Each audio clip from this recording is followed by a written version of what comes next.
Welcome back to Superbly Said Advanced English Vocabulary and Phrases. Really glad to be here for this. Yeah, and just real quick, today's material is drawn directly from a SpeakDuo lesson. So if you want to actually use these phrases in the real world, you can go to speakduo.com. Right.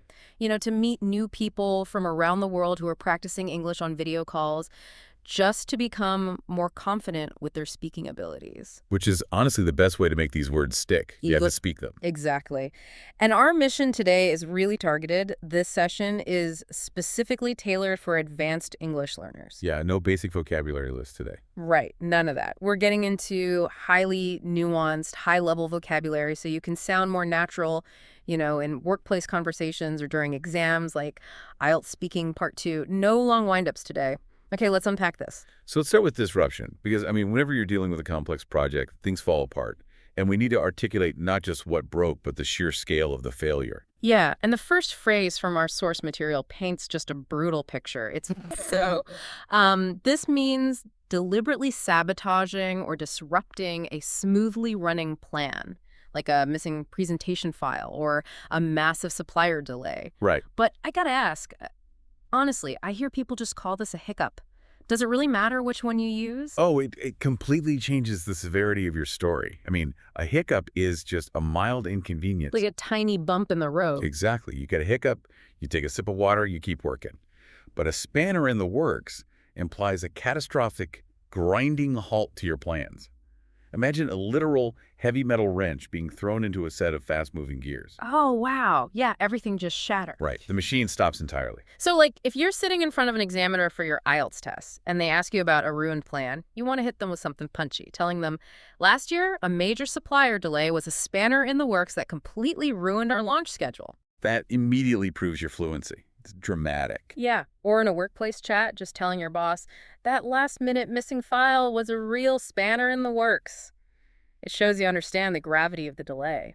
Right, and when that metaphorical wrench drops into the gears, the noise makes you look up. You realize something is off before you even know what broke. Which brings us to our second phrase, a miss. This means noticeably wrong, incorrect, or out of place. Yes, a miss. But wait, if I find, like, a typo in a quarterly report, is that a miss or is that just a mistake? A typo is just wrong. The nuance of a miss is heavily tied to human intuition. Oh, okay. Yeah, it describes a gut feeling. It's an initial observation you make before you have all the facts. It's like that tiny alarm bell ringing in your head when you walk into the office and realize the lights have stayed off all morning. Oh, that makes sense. So instead of storming into your manager's office and shouting, the numbers are wrong, which sounds super accusatory. Extremely accusatory, yeah. You could say, I sensed something was amiss with the quarterly data.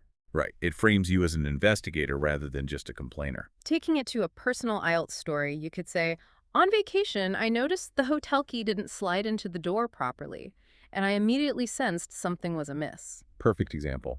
Now, what happens when the thing that is amiss isn't a timeline or a hotel key, but an actual person? Oh, right. You realize they are not cut out for the role. Exactly. This means lacking the natural abilities or personality for a specific job, like working night shifts or exhausting retail work. But I've always wondered, why not just say someone is unqualified? Because qualifications exist purely on paper. Someone can hold a master's degree, 5 technical certifications, a glowing resume. They're fully qualified. On paper, yeah. Right. But if they don't possess the innate temperament to handle the stress of the environment, they aren't cut out for it. It's about disposition, not education. That distinction is huge. So acting out an IELTS response, you might say, I realized I was not cut out for retail after a summer job. The constantly busy pace simply exhausted my introverted personality. Yeah, it's a realization. Or describing a professional setting. After just a month, she realized she was not cut out for night shifts. And, well, when someone isn't cut out for a job, they inevitably make mistakes. And in the corporate world, mistakes always hit the budget. They always do. But at an executive level, they don't just call it a cost. Right. They call it an expenditure. Yeah. The total amount of money formally spent, like holiday fees or massive car repairs. But, I wouldn't call buying a coffee an expenditure, right? No, definitely not. Because a cost is just the casual price tag on a single item. Expenditure is the formal total outflow of resources over a period of time. It sounds so serious. It is. It's a heavy boardroom-level word. So in a workplace meeting, you wouldn't say the cost was high. You would say the final expenditure for the project was significantly higher than planned. Exactly. And for an IELTS answer about ruined plans, you'd say, an unexpected expenditure on car repairs forced me to postpone my weekend trip. Beautifully put. So we've established the disasters and the financial fallout. Now we have to look at the psychology of how professionals actually communicate when facing scrutiny. Because the human instinct when things go wrong is just to hide. Oh, absolutely. And the absolute best phrase for professional hiding is, suffice it to say. It means summarizing a situation without unnecessary detail, like a disastrous trip or an event not going as planned. A lot of learners confuse this with "in short." Really? Yeah, but "in short" is a completely neutral summary. Suffice it to say is an intentional shield. Oh, I see. It heavily implies there are many more messy, dramatic details that you are intentionally withholding to save time or to save face. I use this to protect myself all the time. Like, if I'm giving a quick update to a manager about a failed promotional event, I might say, suffice it to say, the event didn't go as planned. Right, which means please don't ask. Exactly. Or telling your parents about a bad vacation. Suffice to say, the trip was a total disaster. You are verbally signaling to the listener, do not ask me for the juicy details. But, sometimes withholding details isn't enough protection. Sometimes people actively pretend they know absolutely nothing. Ugh, yes. They feign ignorance, deliberately pretending to have absolutely no knowledge about something. Like a coworker hiding knowledge of a missing report. But how does that differ from just turning a blind eye? Turning a blind eye is passive. You see a problem, but you choose to ignore it and just walk past the mess. Okay. Feigning ignorance is active, calculated deception. It means you look someone in the eye and pretend you don't even know the problem exists.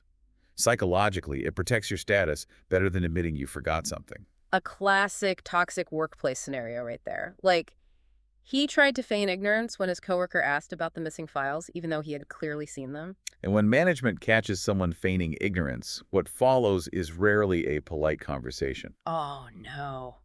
It turns into an inquisition, defined as an aggressively intense interrogation, like a post-error meeting or a project failure review.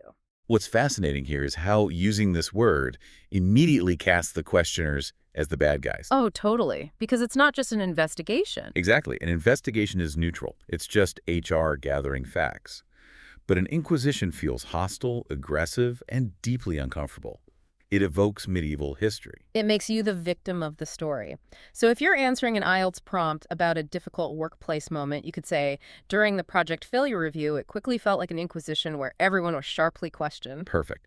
And the primary goal of that inquisition is to force an admission of guilt. An honest, formal acknowledgement of wrongdoing, like a teammate missing a deadline. But why wouldn't they just ask for an apology? Because an apology merely expresses regret. Like, I am sorry that happened. Right. An admission of guilt formally accepts the blame and the liability for the mistake. It puts you firmly on the hook. Oh, wow. So you might warn a colleague, did you read his email? That written apology read exactly like an admission of guilt. Yeah, he's going to get fired. But the sad truth is, management usually doesn't need an inquisition to find out who made the mistake. Someone usually tells them. They do? A tattletale. Meaning secretly reporting wrongdoings to authority. But calling an adult a tattletale feels weird. Shouldn't we call them a whistleblower? Absolutely not. No. No, a whistleblower reports serious ethical violations. It is a brave act. Yeah. A tattletale is petty, childish, and usually reporting minor infractions. Oh, I see. Which is why it belongs in a nostalgic IELTS prompt about your youth.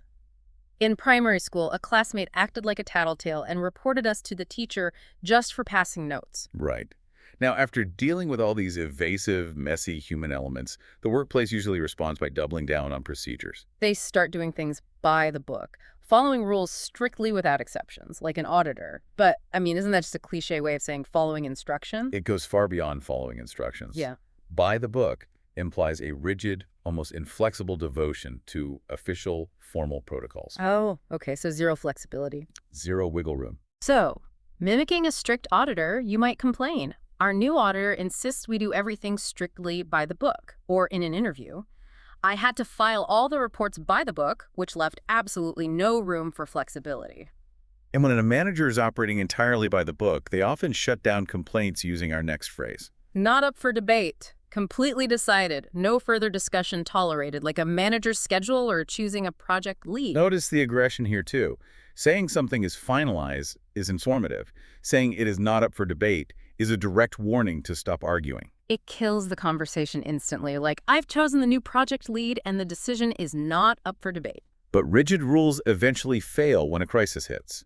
That is when professionals have to pivot. They dispense with formalities, skipping polite procedures to get to business, like starting a discussion immediately near a deadline. But again, how is that different from just getting straight to the point?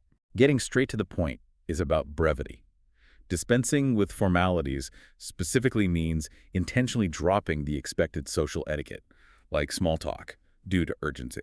So we only have 10 minutes until the deadline, so let's dispense with formalities and begin the discussion immediately. Exactly. And once those formalities are dropped, the team can finally measure the actual damage. They try to close the gap, reducing the measurable difference, like forecast versus actual sales or expected versus actual skills. I usually just tell my team we need to catch up. Catching up is a casual concept. Close the gap implies a specific measurable metric or target is being formally addressed. Got it. So for an IELTS-style answer on business strategy, you'd say, we added extra training sessions to close the gap between team expectations and reality. Right. But sometimes the gap between expected behavior and reality is genuinely shocking. People do things you can't believe. They do them in broad daylight, clear daytime when events are obvious. We usually hear this with crime, like an unattended bike stolen. Yes, but the contrast isn't just doing something in public. Broad daylight highlights the sheer audacity and boldness of doing something when visibility is at its absolute peak. Oh, it's about the boldness. I once watched a street performer set up an elaborate show in broad daylight, attracting a massive crowd. Right. Everyone can see it. And witnessing bold acts, especially when you are young, changes you. Because you are impressionable, easily influenced due to youth or inexperience. But is this just calling someone gullible? Not at all. Gullible means easily tricked or fooled. Impressionable means easily molded or shaped by role models. Like an IELTS Part 2 response. At 16, I was highly impressionable, and my older cousin's career choices influenced me a lot. You weren't tricked, you were just shaped. Exactly. We have covered an immense amount of psychological ground today. We really have. And now, it is time for the final review quiz. Let's see how much of this nuance actually stuck. I'm going to read out 8 questions, each with option A, option B, and option C. Feel free to pause the podcast here if you need to think about the answer. Question 1. Which sentence uses the idiomatic phrase spanner in the works correctly based on context? Option A. The professional mechanical engineer used a spanner in the works to tighten the loose steel bolts. Option B. The deeply frustrated young retail clerk aggressively managed to completely drop a white line. Option C. Our project was running perfectly until the lead developer quit suddenly, throwing a massive spanner in the works. The correct choice is option C. Throwing a spanner in the works means a catastrophic grinding halt to your plans, much like that example we discussed of a major supplier delay ruining a launch schedule. Right. Question 2. Select the context where the phrase suffice it to say is most appropriately used figuratively. Option A. Suffice it to say, our initial market research was heavily flawed, and we had to restart the entire analysis from scratch. Option B. The professional summary writer was instructed to suffice it to say the important facts in the document. Option C.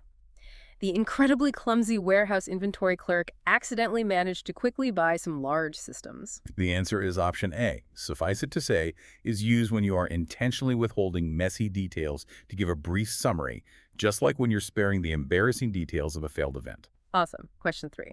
In which situation does someone accurately utilize the advanced phrase feign ignorance contextually? Option B. The professional educational specialist instructed the students to feign ignorance during the creative history class project. Option B. When asked about the leaked documents, the project manager decided to feign ignorance to avoid immediate professional fallout. Option C. The completely terrified young wilderness traveler unexpectedly noticed an exceptionally massive, heavy tool chest. It's option B. To feign ignorance is to actively pretend you possess absolutely no knowledge about an issue, much like the coworker who pretended he hadn't seen the missing files on the desk. Question 4. Which response best demonstrates the advanced phrase inquisition figuratively? Option A. The project review meeting quickly turned into an absolute inquisition, with management questioning every minor spending decision I made. Option B. The Professional History Museum curator was instructed to document the Spanish Inquisition in the exhibit gallery. Option C. The incredibly clumsy warehouse inventory clerk accidentally managed to quickly catch that white balance. That would be option A. An inquisition transforms a neutral investigation into an aggressively intense interrogation, similar to the hostile project failure review we talked about. Okay, question 5. How would a professional accurately use the phrase by the book contextually? Option A. The professional library archivist was instructed to ensure every manuscript was filed by the book format guidelines. Option B. The completely confused amateur theater group unexpectedly decided to proudly paint a clean frame. Option C. Our compliance department insists that we handle all client onboarding procedures strictly by the book to avoid legal risks. The correct answer is option C. Operating by the book means following official procedures with rigid devotion, leaving no wiggle room, just like that strict auditor we mentioned. Spot on. Question 6. Which scenario perfectly illustrates the meaning of the phrase, close the gap contextually? Option A. The professional bridge building structural engineer was instructed to close the gap between the two concrete supports. Option B. We need to implement more efficient training sessions to close the gap between our current production speed and the industry benchmark. Option C. The incredibly clumsy hotel maintenance worker accidentally managed to completely drop that red tray. The answer is option B. Figuratively, to close the gap means reducing a measurable difference between two targets, just like adjusting training to meet actual skill expectations. Question 7. Which sentence accurately utilizes the advanced phrase broad daylight contextually? Option A. The security camera captured the laptop being stolen from the lobby desk in broad daylight, yet no one noticed the perpetrator. Option B. The professional photography lighting technician was instructed to use broad daylight settings during the studio portrait session. Option C. The deeply confused young kitchen assistant accidentally managed to quickly slice a fresh piece of daylight. It is option A.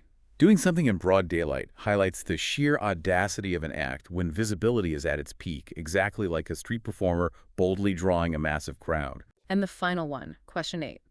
Which of the following statements correctly uses not cut out for figuratively? Option A. The professional fashion tailor was instructed to ensure the material was not cut out for the suit pattern. Option B. I discovered after 3 stressful weeks of high-pressure sales that I was simply not cut out for the role. Option C. The deeply confused amateur chef accidentally managed to not cut out for the fresh vegetables. The answer is option B. Realizing you are not cut out for a position means acknowledging you lack the innate temperament for it, just like realizing you can't handle the pace of retail despite your qualifications.